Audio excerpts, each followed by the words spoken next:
शुक्लां ब्रह्मविचारसारपरमामाद्यां जगद्व्यापिनीं वीणापुस्तकधारिणीमभयदां जाड्यान्धकारापहां हस्ते स्फाटिकमालिकां विदधतीं पद्मासने संस्थितां वन्दे तां परमेश्वरीं भगवतीं बुद्धिप्रदां शारदां।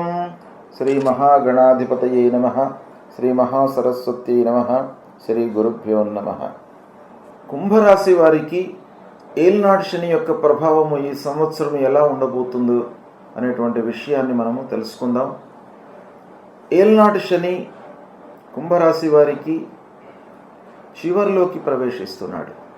అంటే మీనరాశిలో శని 29 మార్చి 2025 రోజున ప్రవేశిస్తున్నాడు. అంటే మీనరాశిలోకి శని ప్రవేశించడము కుంభరాశిలో జన్మించినటువంటి వారికి ద్వితీయ స్థానం అవుతుంది. అంటే ద్వితీయ స్థానము ఏలినాటి శని చివరి ఘట్టం అన్నమాట. ద్వాదశము, జన్మస్థానము, ద్వితీయ స్థానము, ఈ మూడు కలిపి ఏలినాటి శని అవుతుంది. అంటే ఆల్రెడీ కుంభరాశిలో జన్మించినటువంటి వాళ్లకు 29 మార్చి వరకు 5 సంవత్సరాలు పూర్తి అయిపోతుంది. అంటే వాళ్ళు 7.5 సంవత్సరాలలో ఈ 29 మార్చి వరకు 5 సంవత్సరాలు పూర్తి అయిపోతుంది శనీశ్వరుడి యొక్క ప్రభావం. ఇంకా లాస్ట్ సైకిల్ అనేది కొంత బాగా ఉంటుంది. అంటే చివరిలో మనకు శిరోభాగము, కన్నులు, తర్వాత గుహ్యము, ఇలా ఈ స్థానాలలో శనీశ్వరుడు సంచరిస్తాడు కాబట్టి కొంత మంచి ఫలితాలు కలిగేటువంటి అవకాశాలు ఎక్కువగా ఉంటాయి. అంటే వెళ్ళిపోయే ముందు ఆ కుంభరాశిలో జన్మించినటువంటి వారికి కొన్ని స్థిరమైనటువంటి పనులు చేస్తాడు. అయితే ముఖ్యంగా ఈ శనీశ్వరుడు 2వ స్థానం, కుంభరాశికి శని అధిపతి 2వ స్థానంలో సంచరిస్తున్నాడు. జన్మ ద్వాదశ స్థానాధిపతి 2వ స్థానంలో సంచరిస్తున్నాడు. ఈ 2వ స్థానంలో సంచరించడము గోచార రీత్యా ప్రతికూలమైనటువంటి ఫలితాలనే ఇస్తాడు. అయితే ముఖ్యంగా ఈ 2వ స్థానంలో సంచరిస్తున్నటువంటి సమయం లోపల 2వ స్థానం ఏంటి? కుటుంబ స్థానము, ధనస్థానము, వాక్ స్థానము, ఇలాంటి వాటిపైన ప్రభావము ఎక్కువగా చూపించేటువంటి అవకాశాలు ఉంటాయి. అంటే కుటుంబ స్థానంలో శనీశ్వరుడు సంచరిస్తున్నాడు కాబట్టి ఇంటి వాతావరణం పైన మీరు ఫోకస్ పెట్టాలి. అంటే ఇంటి వాతావరణము, అనవసరంగా మీరు ఏవో చర్చలు రావడము, ప్రతి విషయానికి కూడాను గొడవలు పడడము, తల్లిదండ్రులకు, భార్య పిల్లలకు సఖ్యత లేకపోవడము, ఒక ప్రశాంతత అనేటువంటిది ఇంటిలో లేకపోవడము, ఇలాంటివి మీకు తరచుగా ఈ సమయంలో సంభవించేటువంటి అవకాశాలు ఉంటాయి. ఏ సమయంలో? 29 మార్చి 2025 నుండి 3 జూన్ 2027 వరకు ద్వితీయ స్థానంలో సంచరిస్తున్నాడు. కనుక ఈ సమయము, ఈ 2.5 సంవత్సరాలు మీరు ప్రశాంతమైనటువంటి వాతావరణం కొరకై ఇంట్లో కొన్ని స్టెప్స్ తీసుకోవాలి. ఎలాంటివి? అనవసరమైనటువంటి చర్చలకు స్వస్తి పలకండి. ఎంతవరకు అవసరమో అంతవరకే చర్చించండి. భార్య పిల్లల మీద ఎక్కువ ఫోకస్ పెట్టండి. వాళ్లకు ఎక్కువగా మీరు మంచి చేయడానికై మీ వైపు నుంచి మీరు ప్రయత్నాలు చేయండి. మంచి చేయడం అనంటే ఏంటి? కొన్నిసార్లు మౌనమే మనకు సొల్యూషన్ను సూచిస్తుంది. అంటే ఆ సమయం లోపల మీరు మౌనం వహించినట్టయితే ఆ కాలం అనేటువంటిది ఆ సమస్యను సాల్వ్ చేస్తుంది. కాబట్టి దాని కొరకై మీరు ఏం చేయాలి?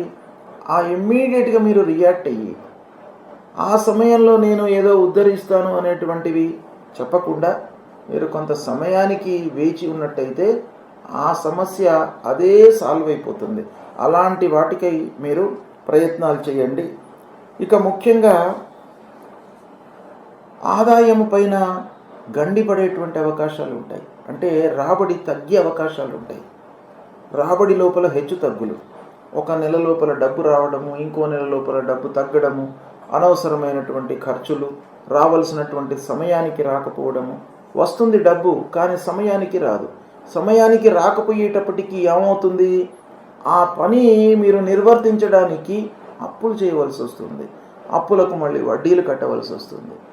ఇలా ఏమవుతుంది అంటే మీకు రాబడి ఉన్నప్పటికీ లోటు బడ్జెట్లోకి వెళ్ళిపోతుంది మీ వ్యవహారం అంతా కూడా. కాబట్టి దీన్ని మీరు దృష్టిలో పెట్టుకొని కొన్ని పనులు టేకప్ చేసినట్టయితే ఆ సమస్యల నుండి విముక్తులవుతారు. కనుక ముఖ్యమైనటువంటి పనులకు మీరు డబ్బును కొంత ఎలకోట్ చేసుకొని పెట్టుకోండి. అంటే కొన్ని పిల్లల చదువులు, వివాహాది శుభకార్యాలు, తర్వాత ఇంటికి కావలసినటువంటి ముఖ్యమైనటువంటి పనులు, వస్తువులు, కొన్ని తప్పనివి నిత్య దైనికంగా మనకు కావలసినటువంటివి కొన్ని ఉంటాయి. వాటన్నిటినీ కూడాను మీరు గుర్తించి వాటి కొరకు కావలసినటువంటి డబ్బు మీరు పక్కన పెట్టుకోవాలి. లేదంటే ఏమవుతుంది, అనవసరంగా ఏదో ఫోర్స్డ్గా ముందుకు ఖర్చు వస్తుంది, డబ్బు వృధాగా ఖర్చు అయిపోతుంది. కాబట్టి ఇలాంటి అవకాశాలు ఉంటాయి. కాబట్టి ఫైనాన్షియల్గా మీరు చాలా ఎనలైజ్ చేసి ఈ సమయం లోపల వ్యవహరించాలి. అప్పుడు మీకు కొన్ని ఇబ్బందులు రాకుండా ఉంటాయి. ఇక ముఖ్యంగా ఈ 2వ స్థానంలో సంచరిస్తున్నప్పుడు పనులు వాయిదా పడతాయి. వాయిదా పడడం అంటే మీరు సహజంగా పోస్ట్పోన్మెంట్ నేచర్ అనేది మీకు ఈ స్థానంలో కల్పిస్తాడు. ఆ నేచర్ అనేది డెవలప్ అవుతుంది. ఎందుకు అవుతుంది అని అంటే ఒక భయం అనేటువంటిది ఏర్పడుతుంది మీ లోపల. పని అవుతుందా కాదా అనేటువంటి ఒక మీమాంసలోకి వెళ్ళిపోతారు మీరు. తద్వారా ఏమవుతుంది, పనిని మీరు చేపట్టలేరు, పనిని చేయలేరు. పని సహజంగా మీరు చేయకపోవడం ఒకటి, కావలసి మీరు వాయిదా వేసుకోవడం ఒకటి. ఈ రెండు కూడాను మీకు ఈ లోపల ఆపాదించేటువంటి అవకాశాలు ఉంటాయి. కాబట్టి పోస్ట్పోన్మెంట్ నేచర్ అనేటువంటిది సహజంగా జరుగుతుంది. కాబట్టి అలాంటిది రాకుండా మీరు కట్టడి చేసుకోండి. తర్వాత అకారణంగా అంటే కారణం లేకుండా వైరము సంభవించేటువంటి అవకాశాలు ఉంటాయి.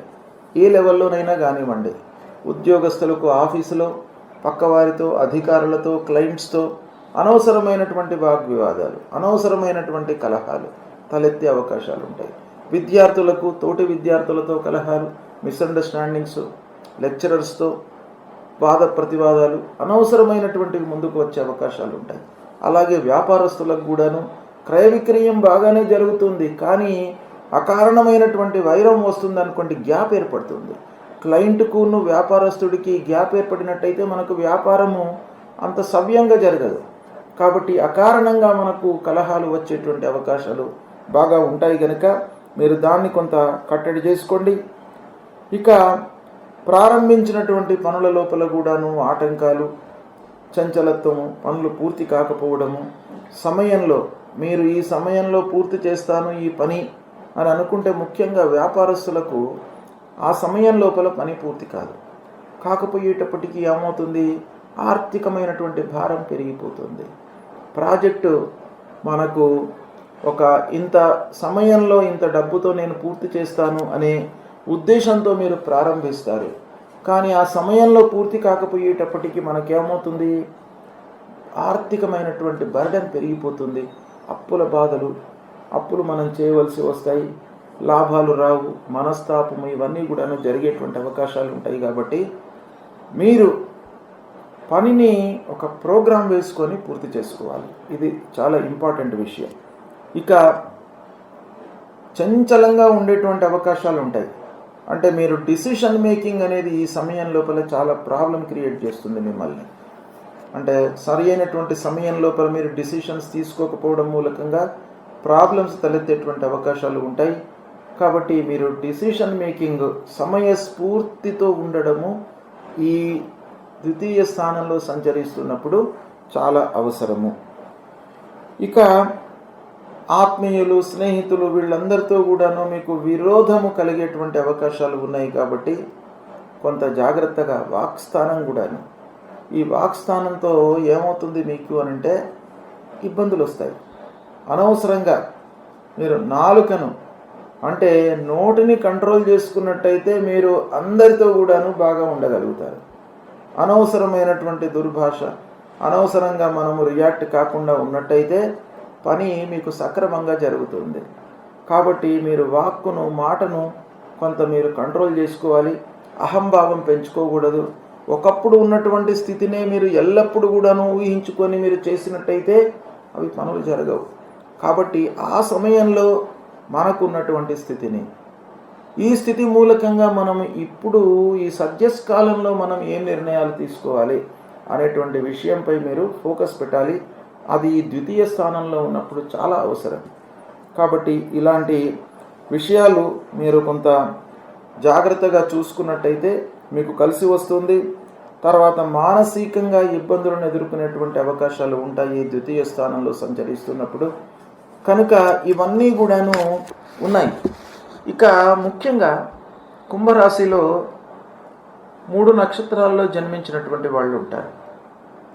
మీనరాశిలో శనైశ్వరుడు సంచరిస్తున్నాడు. మీనరాశిలో శనైశ్వరుడు పూర్వభాద్ర 4వ పాదంలో సంచరించడం, ఎంటర్ కావడం మూలకంగా ప్రారంభమవుతుంది. అంటే పూర్వభాద్ర 4వ పాదం, ఉత్తరాభాద్ర మొత్తం కూడాను, రేవతి మొత్తం కూడాను ఈ 9 పాదాలలో సంచరించేటువంటి సమయమే మనకు మీనరాశిలో సంచరిస్తున్నటువంటి సమయం అన్నమాట.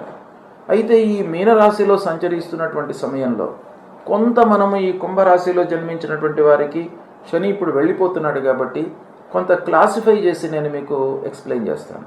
ఎలానంటే ధనిష్ట నక్షత్రంలో జన్మించినటువంటి వాళ్ళు కూడాను కుంభరాశి కిందికి వస్తారు. అయితే ఈ ధనిష్ట 3, 4 పాదాలలో జన్మించినటువంటి వాళ్లకు ప్రారంభంలో శనైశ్వరుడు అంటే దాదాపు 29 మార్చి నుండి 28 ఏప్రిల్ వరకు పూర్వభాద్ర 4వ పాదంలో సంచరిస్తున్నాడు. ఇది కొంత ఇబ్బందికరంగా ఉంటుంది ఈ పీరియడ్. ఇక దాని తర్వాత మళ్ళీ ఉత్తరాభాద్ర నక్షత్రంలోకి ప్రవేశిస్తాడు. ఈ ఉత్తరాభాద్ర నక్షత్రంలో 28 ఏప్రిల్ నుండి 3 అక్టోబర్ వరకు ఉంటాడు. అంటే ఈ పీరియడ్ ధనిష్ట నక్షత్రంలో జన్మించినటువంటి వారికి బాగా కలిసి వస్తుంది. ఇక దాని తర్వాత మళ్ళీ వక్రిస్తున్నాడు. మళ్ళీ పూర్వభాద్ర 4వ పాదంలోకి వస్తున్నాడు. అది ఎన్ని రోజులు ఉంటాడు? 3 అక్టోబర్ నుండి 20 జనవరి వరకు ఉంటాడు. 20 జనవరి 2026 వరకు ఉంటాడు. అది మళ్ళీ కొంత ఇబ్బంది పెడుతుంది ధనిష్ట నక్షత్ర జాతకులకి. దాని తర్వాత మళ్ళీ ఉత్తరాభాద్ర నక్షత్రంలోకి ప్రవేశించి అంటే 20 జనవరి 2026 నుండి 17 మే 2026 వరకు మళ్ళీ మీకు ధనిష్ట నక్షత్రంలో జన్మించినటువంటి వాళ్లకు శని భగవానుడు అనుకూలంగా ఉంటాడు. దాని తర్వాత రేవతి నక్షత్రంలోకి ప్రవేశిస్తాడు 17 మే నుంచి 17 మే 2026 నుండి. తర్వాత మళ్ళీ చివరి వరకు కూడాను అంటే 2027 జూన్ 3వ తారీఖు వరకు కూడాను కొంత శని ప్రభావము ఉంటుంది. వెళ్ళిపోయేటప్పుడు మళ్ళీ ఒక 3 మాసాలు మీకు మంచి పని చేస్తాడు. ఈ విధంగా ధనిష్ట నక్షత్ర జాతకులకు ఈ శనైశ్వరుడు ఈ 2.5 సంవత్సరాల లోపల కూడాను ఈ విధంగా మనకు ఫలితాలు ఇస్తాడు. అంటే మధ్యకాలంలో మీరు ధనిష్ట నక్షత్రంలో జన్మించినటువంటి వారు ముఖ్యంగా గుర్తుపెట్టుకోవాల్సినటువంటి విషయం ఏంటంటే మీకు బాగా కలిసి వచ్చేటువంటి టైము ఈ పీరియడ్లో 28 ఏప్రిల్ నుండి 3 అక్టోబర్ వరకు మీకు బాగా కలిసి వస్తుంది. ద్వితీయ స్థానంలో శని ఉన్నప్పటికీ, ఏల్నాడు శని ఉన్నప్పటికీ నక్షత్ర రీత్యా ఈ నక్షత్రంలో పుట్టినటువంటి వాళ్లకు ఈ సమయం బాగా కలిసి వస్తుంది. ఇక శతభిష నక్షత్రం 1, 2, 3, 4 పాదాలలో జన్మించినటువంటి వాళ్ళు కుంభరాశిలోకి వస్తారు కాబట్టి ప్రారంభంలో బాగా కలిసి వస్తుంది శతభిష నక్షత్ర జాతకులకి. అంటే 29 మార్చి నుండి 28 ఏప్రిల్ వరకు బాగా కలిసి వస్తుంది. తర్వాత 28 ఏప్రిల్ నుండి 3 అక్టోబర్ వరకు కొంత మధ్యస్థంగా ఉంటుంది. దాని తర్వాత మళ్ళీ బాగా ఉంటుంది. అంటే శతభిష నక్షత్రం వాళ్లకు బాగా అనుకూలిస్తుంది ఈ 2వ స్థానంలో శని. అంటే కుంభరాశి జాతకు లోపల కూడాను శతభిష నక్షత్రం వాళ్లకు బాగా కలిసి వస్తుంది. తర్వాత పూర్వభద్ర నక్షత్రంలో జన్మించినటువంటి వాళ్లకు 1, 2, 3 పాదాలలో జన్మించినటువంటి వాళ్లకు మధ్యకాలం బాగా ఉంటుంది. మధ్యకాలం అంటే 28 ఏప్రిల్ 2025 నుండి 3 అక్టోబర్ 2025 వరకు బాగా ఉంటుంది.